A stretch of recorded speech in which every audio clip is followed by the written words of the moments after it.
আসসালামু আলাইকুম প্রিয় দর্শক, বর্তমানে সারা দেশের বিভিন্ন স্থানে বন্যা ব্যাপক পরিমাণে বেড়ে যাচ্ছে।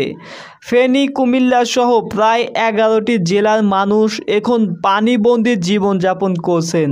এই বন্যায় অনেকেই মারা গিয়েছেন এবং অনেককে খুঁজে পাওয়া যাচ্ছে না। এমন সময় সারা দেশের শান্তিকামী মানুষগুলো নির্দ্বিধায় সাহায্যের হাত বাড়িয়ে দিচ্ছেন। একইভাবে নাট্য জগতের অনেক অভিনেতা অভিনেত্রী মানুষদের পাশে এসে দাঁড়াচ্ছেন। চলেন আজকের এই ভিডিওটির মাধ্যমে জেনে নেওয়া যাক এমন কিছু হৃদয়বান ব্যক্তি সম্পর্কে যারা এই পানিবন্দী মানুষদেরকে সাহায্য করছেন। আমাদের চ্যানেলটিকে সাবস্ক্রাইব করে পাশেই থাকবেন। সাফা কবির, নাট্য জগতের অভিনেত্রী সাফা কবির, তাকে আমরা দেখেছি বন্যার্তদের পাশে দাঁড়াতে। তিনি কিন্তু কোটা আন্দোলনের সময় ছাত্র জনতার পাশেই ছিলেন। এবার তিনি বন্যার্ত মানুষদের সাহায্যের হাত বাড়িয়ে দিয়েছেন। আমরা জানতে পেরেছি তিনি আড়ালে থেকে পানিবন্দী মানুষদের জন্য ত্রাণ পাঠাচ্ছেন। দান তো এমনিভাবেই করা উচিত, তাই না? আপনার কি মনে হয় তা অবশ্যই কমেন্টে লিখে জানাবেন। আরশ খান, নাট্য জগতের নতুন একটি মুখ আরশ খান।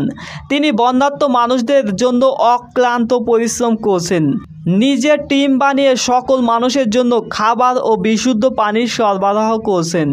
সত্যি তার মনটা অনেক সুন্দর। তিনি কোটা আন্দোলনের সময়ও ছাত্রদের পাশেই ছিলেন। মুশফিকার ফারহান, নাট্য জগতের সবচেয়ে জনপ্রিয় অভিনেতা মুশফিকার ফারহানকে বলা হয়ে থাকে। তিনিও এবার বন্যার্ত মানুষদের পাশে এসে দাঁড়ালেন। তিনি আড়ালে থেকেই সাহায্য করছেন বলে আমরা জানতে পেরেছি।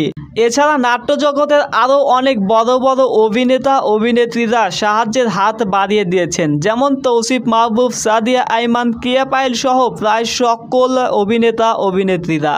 তবে এদের মধ্যে অনেকেই রয়েছেন যারা মনে করছেন এটা দান নয়, বরং এটা বন্যার্ত মানুষদের অধিকার, আর এজন্যই তারা আড়ালে থেকেই মানুষদের সাহায্য করছেন।